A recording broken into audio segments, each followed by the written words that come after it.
നമ്മുടെ Kanthapuram A P Abubakar Musliyar കഴിഞ്ഞ ദിവസം പ്രധാനമന്ത്രി നരേന്ദ്രമോദിയെ കണ്ടിരുന്നു. ആ സന്ദർശനം കഴിഞ്ഞതിന് ശേഷം സോഷ്യൽ മീഡിയ ഒന്നാകെ ഇളകി മറിയുകയാണ്. സന്ദർശനമല്ല വിഷയം, സന്ദർശനവുമായി ബന്ധപ്പെട്ട പലവിധ കാര്യങ്ങൾ പല ആളുകളും പറയുന്നുണ്ട്. പക്ഷേ അതിനുശേഷം കാന്തപുരം ഒരു പ്രസ്താവന നടത്തി. ഇന്ത്യയിൽ മുസ്ലിങ്ങൾക്ക് പ്രശ്നങ്ങളൊന്നുമില്ല, ഇന്ത്യയിൽ മുസ്ലിങ്ങൾ സുരക്ഷിതരായാണ് ജീവിക്കുന്നത് എന്നുള്ളതായിരുന്നു ആ പ്രസ്താവന. ഇതാണിപ്പോൾ സോഷ്യൽ മീഡിയയിൽ വലിയ സംവാദങ്ങൾക്ക് വേദിയായിരിക്കുന്നത്, അല്ലെങ്കിൽ അത്തരമൊരു വിഷയമായിരിക്കുന്നത്. കാന്തപുരം എ പി അബൂബക്കർ മുസ്ലിയാറിനെ സംബന്ധിച്ചിടത്തോളം കഴിഞ്ഞ കാലങ്ങളിൽ ആരൊക്കെ ഭരണത്തിലുണ്ടായിരുന്നോ ആ ഭരണത്തിലുള്ള ആളുകളെയൊക്കെ പോയി കാണാറുള്ള പതിവുണ്ട്. അദ്ദേഹം ഈ ഭരണകർത്താക്കളെയൊക്കെ നിത്യസന്ദർശകനാണ്. പക്ഷെ ഇവിടെ ഇന്നത്തെ ഇന്ത്യയിൽ ഈ പുതിയ സാഹചര്യത്തിൽ, ഇന്ത്യൻ സാഹചര്യത്തിൽ ഇന്ത്യയിലെ മുസ്ലിങ്ങൾ ഒരു അരക്ഷിതമായ അവസ്ഥയിലൂടെ സഞ്ചരിച്ചു കൊണ്ടിരിക്കുമ്പോഴാണ് ഈ പ്രധാനമന്ത്രിയായ നരേന്ദ്രമോദിയെ സന്ദർശിക്കുന്നതും ഇത്തരമൊരു പ്രസ്താവന നടത്തുന്നത്. കാന്തപുരം ഈ ഒരു പ്രസ്താവന നടത്തുമ്പോൾ എനിക്ക് വലിയ അത്ഭുതമൊന്നും തോന്നിയിട്ടില്ല. കാരണം കാന്തപുരത്തെ സംബന്ധിച്ചിടത്തോളം അദ്ദേഹത്തിന്റെ സ്ഥാപനങ്ങൾ, അദ്ദേഹത്തിന്റെ സംഘടന, അദ്ദേഹവുമായി ബന്ധപ്പെട്ട ആളുകൾ, അതാണ് അദ്ദേഹത്തിന്റെ പ്രധാനപ്പെട്ട കാര്യങ്ങൾ എന്നുള്ളത്. അപ്പോൾ അത് നടന്നു പോവുക, അതിന്റെ പ്രവർത്തനം സുഗമമായി കൊണ്ടുപോവുക എന്നുള്ളതാണ് കാന്തപുരം എ പി അബൂബക്കർ മുസ്ലിയാരുടെ പ്രധാനപ്പെട്ട അജണ്ട എന്നുള്ളത്. അത് സുഗമമായി നടക്കുന്നുണ്ട് എന്നായിരിക്കാം അദ്ദേഹം ഉദ്ദേശിച്ചത്. അപ്പോൾ ഇന്ത്യയിലെ മുസ്ലിങ്ങളെ സംബന്ധിച്ചിടത്തോളം ഇന്ത്യൻ മുസ്ലിങ്ങൾ കഴിഞ്ഞ ഒരു 10 വർഷത്തിനിടയ്ക്ക് സഞ്ചരിച്ചു പോയ അവസ്ഥകൾ, ഇപ്പോൾ റീസെന്റ് നടന്നുകൊണ്ടിരിക്കുന്ന SIR പ്രക്രിയയിൽ മുസ്ലിം വോട്ടർമാരെ പുറത്താക്കാനുള്ള പദ്ധതികൾ, ഇത് എല്ലാവരും തുറന്നു കാട്ടിയതാണ്. മുസ്ലിങ്ങൾ ഇന്ത്യ രാജ്യത്ത് ഒരു അരക്ഷിതമായ അവസ്ഥയിലൂടെ ഒരു വംശഹത്യയുടെ വക്കിലാണെന്ന് അന്താരാഷ്ട്ര പഠനങ്ങൾ, അമേരിക്കയിലെ ഏജൻസികൾ, ഹോളോകോസ്റ്റ് ഏജൻസി, വംശഹത്യയെ പഠിച്ചുകൊണ്ടിരിക്കുന്ന ഏജൻസികളൊക്കെ അങ്ങനെയാണ് പറയുന്നത്. അതുകൂടാതെ തന്നെ രാജ്യത്ത് പ്രതിപക്ഷമടക്കമുള്ള രാജ്യത്തെ ഭരണഘടനയെ സ്നേഹിക്കുന്ന മുഴുവൻ ആളുകളും രാജ്യത്തെ ഭരണഘടന പോലും അപകടത്തിലാണ്. ന്യൂനപക്ഷങ്ങൾ, മുസ്ലിങ്ങൾ വലിയ അരക്ഷിതാവസ്ഥയിലാണ് നിലനിൽക്കുന്നത്. കേന്ദ്രം ഒരു ഫാസിസ്റ്റുകളാണ് ഭരിച്ചുകൊണ്ടിരിക്കുന്നത് എന്നുള്ള വിമർശനമൊക്കെ നിരന്തരമായി ഉന്നയിക്കുന്നുണ്ട്. ഇപ്പോൾ കഴിഞ്ഞ ഒരു കുറച്ച് കാലത്തിനിടയിൽ CAA പോലെയുള്ള, NRC പോലെയുള്ള, വഖഫ് അമൈൻമെന്റ് പോലെയുള്ള, മുത്തലാഖ് പോലെയുള്ള മുസ്ലിങ്ങളെ ലക്ഷ്യം വെച്ചുകൊണ്ട് മാത്രം ഉണ്ടാക്കിയ നിരവധി നിയമങ്ങളുണ്ട്. ഈ നിയമങ്ങളൊക്കെ ഉണ്ടാക്കിയെടുത്തിട്ടുള്ള ഒരു ഭരണകൂടത്തിന് കീഴിലാണ് നമ്മളൊക്കെ ജീവിക്കുന്നത്. ആ ജീവിക്കുന്നിടത്താണ് കാന്തപുരം ഇത്തരം ഒരു പ്രസ്താവന നടത്തുന്നത്. RSS BJPയെ സംബന്ധിച്ചിടത്തോളം അവർക്ക് ലോകത്തിന് മുമ്പിൽ കാണിച്ചു കൊടുക്കാവുന്ന ഒരു കാര്യമാണ്. കാരണം ഈ വിഷ്വലും ഇതിന്റെ കാര്യങ്ങളും ഒക്കെ വ്യാപകമായി നരേന്ദ്രമോദി തന്നെ എക്സിൽ ട്വീറ്റ് ചെയ്തിട്ടുണ്ട്. അതിനിടയിൽ ഈ കാന്തപുരത്തെ ഇന്നലെ ഇന്റർവ്യൂ ചെയ്തത് ഒരു ഇംഗ്ലീഷ് ചാനലാണ്. ഇംഗ്ലീഷ് ചാനലിൽ ഹെഡ്ലൈൻ ആയിട്ടാണ് അത് കൊടുക്കുന്നത്. എന്തുകൊണ്ടാണ് ഇംഗ്ലീഷ് ചാനൽ അദ്ദേഹത്തെ ഇന്റർവ്യൂ ചെയ്യുന്നത്? ലോകത്തെ ഇത് കാണിക്കണം. ഇന്ത്യയുടെ ഗ്രാൻഡ് മുഫ്തി എന്നാണ് കാന്തപുരം സ്വയം വിശേഷിപ്പിക്കുന്നത്. അവർ അദ്ദേഹത്തെ വിശേഷിപ്പിക്കുന്നതൊക്കെ അങ്ങനെയാണ്. ഒരു സൂഫി ധാരയാണ് അദ്ദേഹം പിൻപറ്റുന്നത്.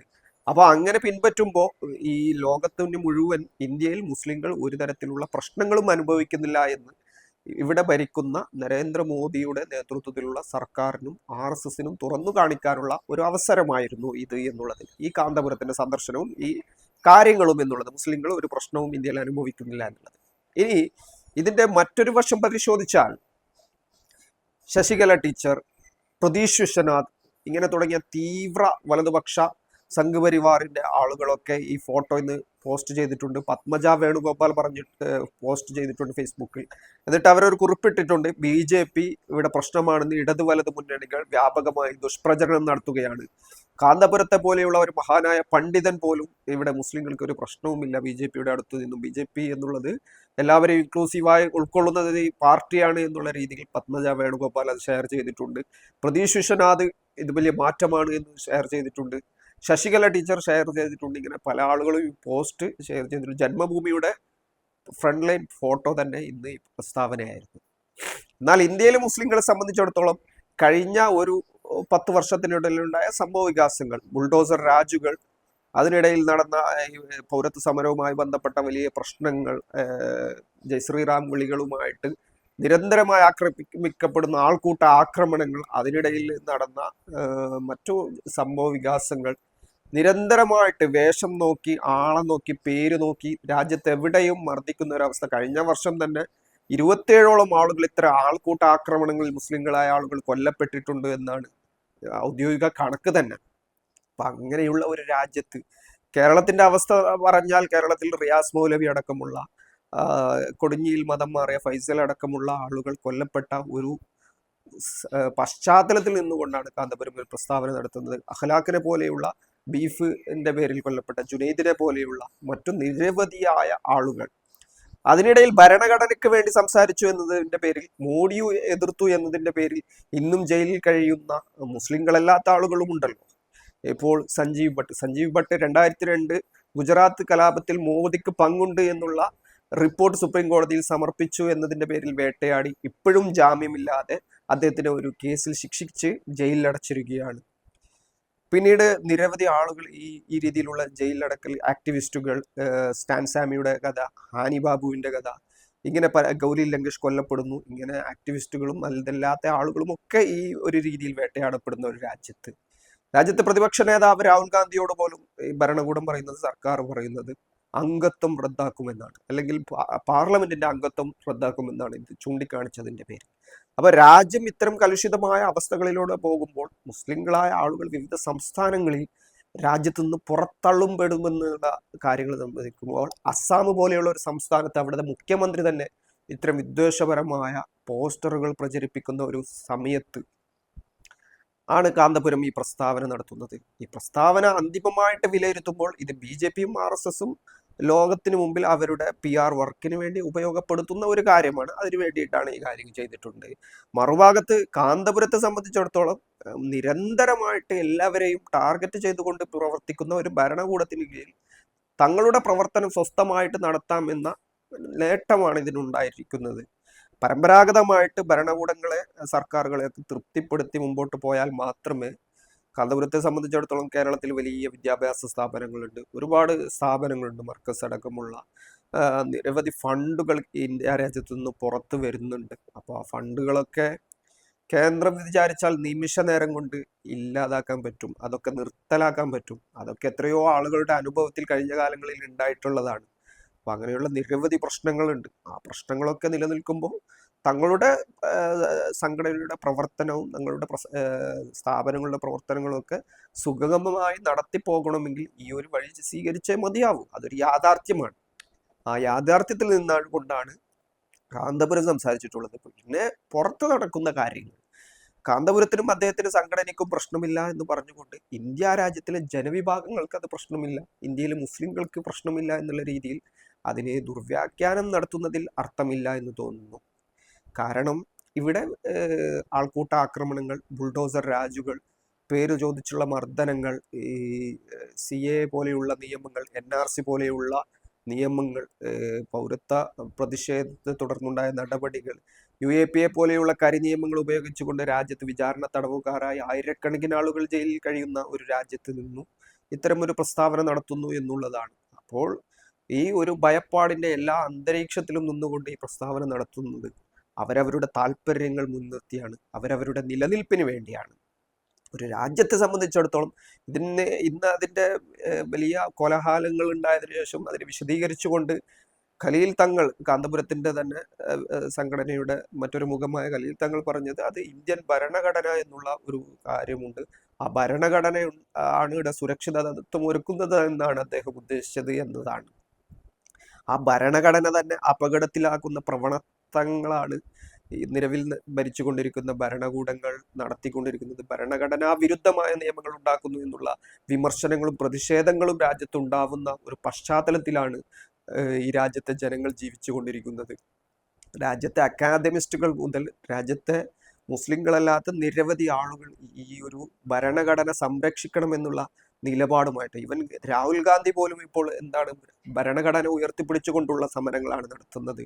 ഈ ഭരണഘടനയാണ് നിലനിൽക്കേണ്ടത് എന്നും ഈ ഭരണഘടനയിലാണ് സുരക്ഷിതത്വം ഉള്ളത് എന്നുള്ളതുമാണ് കാര്യമാണ് പറയുന്നത്.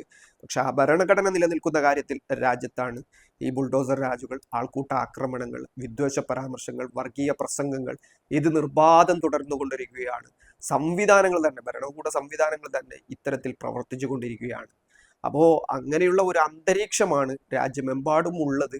ആ യാഥാർത്ഥ്യങ്ങളെ മറച്ചു വെച്ചുകൊണ്ട് ഇത്തരം ഒരു പ്രസ്താവനകൾ നടത്തുമ്പോൾ ആ പ്രസ്താവനകൾ എന്നുള്ളത് ഈ രാജ്യത്ത് ഭരണഘടനയ്ക്ക് വേണ്ടി പോരാടുന്ന മുസ്ലിങ്ങളല്ലാത്ത ആളുകളെ പോലും, ജയിലിൽ കിടക്കുന്ന സഞ്ജീവ് ഭട്ടിനെ പോലെയുള്ള ആളുകൾ, അല്ലെങ്കിൽ കൊല്ലപ്പെട്ട ഗൗരി ലങ്കേഷിനെ പോലെയുള്ള ആളുകൾ, അല്ലെങ്കിൽ 5 വർഷക്കാലം ജയിലിൽ അടന്ന ഹാനി ബാബുവിനെ പോലെയുള്ള ആളുകൾ, അല്ലെങ്കിൽ ഈ ഒരു സ്റ്റാൻ സാമിയെ പോലെയുള്ള ആളുകൾ, ഇങ്ങനെ ഇവരോടൊക്കെ ചെയ്യുന്ന കടുത്ത അനീതിയാണ്. ബംഗാളിൽ ഈ ഒരു വിഷയവുമായി ബന്ധപ്പെട്ട് കേന്ദ്രം ഭരിക്കുന്ന സർക്കാരിന്റെ ഫാസിസ്റ്റ് നടപടികൾക്കെതിരെ അവിടുത്തെ മുഖ്യമന്ത്രിയായ മമതാ ബാനർജി പ്രതിഷേധം സംഘടിപ്പിച്ചുകൊണ്ടിരിക്കുന്നു. തമിഴ്നാട്ടിൽ ഏകാധിപത്യ പ്രവണതകൾ കാണിക്കുന്ന സർക്കാരിനെതിരെ, ഭരണകൂടത്തിനെതിരെ സ്റ്റാലിന്റെ നേതൃത്വത്തിൽ പ്രതിഷേധങ്ങൾ നടന്നുകൊണ്ടിരിക്കുന്നു. ഇങ്ങനെയുള്ള ഒരു അന്തരീക്ഷത്തിൽ മുസ്ലിങ്ങളല്ലാത്ത ആളുകൾ പോലും ഈ രാജ്യത്ത് നിലനിൽക്കേണ്ടതും, ഇവിടുത്തെ ഭരണഘടന നിലനിൽക്കേണ്ടതും, രാജ്യത്തെ എല്ലാ പൗരന്മാർക്കും തുല്യാവകാശം കിട്ടണമെന്നുള്ള ഒരു സാഹചര്യം ഉണ്ടാക്കണമെന്ന് ആവശ്യപ്പെട്ടുകൊണ്ടുള്ള നിരന്തരമായ ഈ ഒരു സമര മേഖലകളിൽ ഇറങ്ങുമ്പോഴാണ് ഇതിന്റെ ഏറ്റവും ഇരകൾ എന്നുള്ളത് നേരത്തെ RSS വിഭാവനം ചെയ്തിട്ടുള്ള അവരുടെ രാഷ്ട്രത്തിൽ, അവരുടെ രാഷ്ട്ര പ്രക്രിയയിൽ ഗോൾവാൾക്കറിനെ പോലെയുള്ള അല്ലെങ്കിൽ വിചാരധാരയിൽ എഴുതപ്പെട്ട ഈ ഫാസിസ്റ്റുകളുടെ ഒന്നാമത്തെ ശത്രു എന്നുള്ളത്, ഒന്നാമത്തെ ഇരകൾ എന്നുള്ളത് അത് മുസ്ലിങ്ങളാണ്. പിന്നീട് ക്രിസ്ത്യാനികളും കമ്മ്യൂണിസ്റ്റുകളും എന്നാണ് അവർ അതിൽ കാണിച്ചിരിക്കുന്നത്. അപ്പൊ അങ്ങനെയുള്ള ഒരു അന്തരീക്ഷത്തിൽ ഒന്നാമത്തെ ശത്രു ആയിട്ട് ആരാണോ സംഘപരിവാരം പ്രഖ്യാപിച്ചത്, RSS പ്രഖ്യാപിച്ചത്, ആ പ്രഖ്യാപിക്കപ്പെട്ട ഇതിന്റെ ഏറ്റവും വലിയ ഇരകളുടെ പ്രതിനിധാനം ചെയ്യുന്ന ആൾ തന്നെ ഈ രാജ്യത്ത് ഒരു പ്രശ്നവുമില്ല എന്നുള്ള രീതിയിൽ സംസാരിക്കുന്നു എന്നുള്ളതാണ് ഇതിന്റെ ഏറ്റവും വലിയ പ്രശ്നം എന്നുള്ളത്. അപ്പോൾ ഈ രീതിയിൽ രാജ്യത്തിന്റെ വിവിധ ഭാഗങ്ങളിൽ നടക്കുന്ന പ്രതിഷേധങ്ങൾ, അങ്ങനെ ഉണ്ടാവുന്ന പ്രതിഷേധങ്ങൾക്ക് പോലും വിലങ്ങുതടിയാവുന്ന പ്രസ്താവനകളാണ് ഇത്. അപ്പോൾ ഈ പ്രസ്താവനകൾ ചൂണ്ടിക്കാണിച്ചുകൊണ്ട് സംഘപരിവാരം അവരുടെ PR വർക്കുകൾ തുടരാൻ സാധ്യതയുണ്ട്. പക്ഷെ കേരളത്തിലെ ജനങ്ങളെ സംബന്ധിച്ചിടത്തോളം കേരളത്തിൽ ഇതുവരെയും BJPക്ക് ഒരു മെജോറിറ്റി ഉണ്ടാക്കാൻ കഴിഞ്ഞിട്ടില്ല. BJPക്ക് വോട്ട് ക്രമാതീതമായി വർദ്ധിക്കുന്നുണ്ട് എന്നുള്ളത് ഒരു യാഥാർത്ഥ്യമാണ്. എങ്കിൽ പോലും BJPക്ക് അത് വിജയത്തിലേക്കോ അല്ലെങ്കിൽ വലിയ നേട്ടങ്ങളിലേക്കോ ഒന്നും എത്തിക്കാൻ ഇതുവരെയും കഴിഞ്ഞിട്ടില്ല. കേരളത്തിലെ ജനങ്ങളെ സംബന്ധിച്ചിടത്തോളം, സാമാന്യ ജനത്തെ സംബന്ധിച്ചിടത്തോളം കാന്തപുരം നടത്തിയ ഈ പ്രസ്താവന എന്നുള്ളത് അദ്ദേഹത്തിന്റെ സ്വന്തം താല്പര്യത്തിന് വേണ്ടിയാണ്, അദ്ദേഹത്തിന്റെ നിലനിൽപ്പിന് വേണ്ടിയാണ്, അദ്ദേഹത്തിന്റെ കാര്യങ്ങൾ നേടിയെടുക്കാൻ വേണ്ടിയിട്ടാണ് എന്നുള്ളത് ബോധ്യപ്പെടുന്ന കാര്യമാണ്. അപ്പോൾ അങ്ങനെയുള്ള ഒരു സാഹചര്യമാണ് ഇപ്പോഴുള്ളത്. ഏതായാലും സമസ്ത ഐക്യം എന്നുള്ള രീതിയിൽ ഒരു ഭാഗത്ത് ചർച്ചകൾ നടക്കുമ്പോൾ, ഇപ്പോൾ ഈ 100ാം വാർഷിക സമ്മേളനം കാന്തപുരം വിഭാഗം കൂടി നടത്തുന്നുണ്ട്. സമസ്തയുടെ ഔദ്യോഗിക വിഭാഗത്തിന്റെ സമ്മേളനം കഴിഞ്ഞ് കാന്തപുരത്തിന്റെ സമ്മേളനം, അതിലേക്ക് നരേന്ദ്രമോദിയെ ക്ഷണിച്ചിട്ടുണ്ട് എന്നാണ് വാർത്തകൾ പറയുന്നത്. ഇത് സർക്കാർ ഔദ്യോഗികമായിട്ട് സ്ഥിരീകരിച്ചിട്ടില്ല, കാന്തപുരവും പറഞ്ഞിട്ടില്ല. പക്ഷെ വാർത്തകളായി അത്തരം കാര്യങ്ങൾ വരുന്നുണ്ട്. അതായത് AP വിഭാഗം നടത്താൻ പോകുന്ന 100ാം വാർഷിക സമ്മേളനത്തിൽ പ്രധാനമന്ത്രിയായ നരേന്ദ്രമോദി തന്നെ നേരിട്ട് പങ്കെടുക്കും എന്നുള്ളതാണ്. അങ്ങനെ പങ്കെടുത്താൽ അത് ഇന്ത്യ രാജ്യത്തിന്റെ പുതിയൊരു ചരിത്രമായിരിക്കും. കാരണം ഒരു മുസ്ലിം പ്ലാറ്റ്ഫോമിൽ നിൽക്കുന്ന, കേരളത്തിൽ പ്രവർത്തിക്കുന്ന ഒരു സംഘടനയുടെ ഒരു 100ാം വാർഷിക സമ്മേളനത്തിന് വേണ്ടി രാജ്യത്ത് ഗുജറാത്ത് കലാപത്തിന്റെ പേരിൽ ആരോപണം നേരിട്ടിട്ടുള്ള, ഇന്ത്യക്ക് പുറത്ത് ഒരു വലിയ വിമർശനങ്ങൾ നേരിട്ടുകൊണ്ടിരിക്കുന്ന, രാജ്യമെമ്പാടും ഒരു ഫാസിസ്റ്റ് നടപടികൾ സ്വീകരിക്കുന്നു എന്നുള്ള സർക്കാരിന് നേതൃത്വം നൽകുന്ന, ഒരു ഭരണകൂടത്തിന് നേതൃത്വം നൽകുന്ന, നിരന്തരമായിട്ടുള്ള ഈ മുസ്ലിം വിരുദ്ധ അജണ്ടകളുണ്ട് എന്ന് ആളുകൾ പറയുന്ന ഒരു സർക്കാരിന്റെ ഭാഗമായിട്ട് അത്തരം ആരോപണങ്ങൾ നേരിടുന്ന ഒരു വ്യക്തി എന്നുള്ള നിലക്ക് അദ്ദേഹം തന്നെ നേരിട്ട് ഒരു മുസ്ലിം വിഭാഗത്തിന്റെ സമ്മേളനത്തിൽ പങ്കെടുത്തുകൊണ്ട് ആ സമ്മേളനത്തിൽ പങ്കെടുക്കുന്ന സാഹചര്യത്തിലേക്ക് ഈ കാര്യങ്ങൾ എത്തിയാൽ അത് ലോകത്തിന് മുമ്പിൽ വീണ്ടും ഒന്നും കൂടി എന്താണ്, ഇന്ത്യ രാജ്യത്ത് ഒരു കുഴപ്പങ്ങളുമില്ല എന്നുള്ള രീതിയിലുള്ള കാര്യങ്ങൾക്ക് അടിവരയിടുന്ന കാര്യങ്ങളായിട്ട് മാറും എന്ന് തന്നെ നമ്മൾ മനസ്സിലാക്കേണ്ടതുണ്ട്. ആ കാര്യങ്ങളായിരിക്കും ഇനി സംഭവിക്കുക.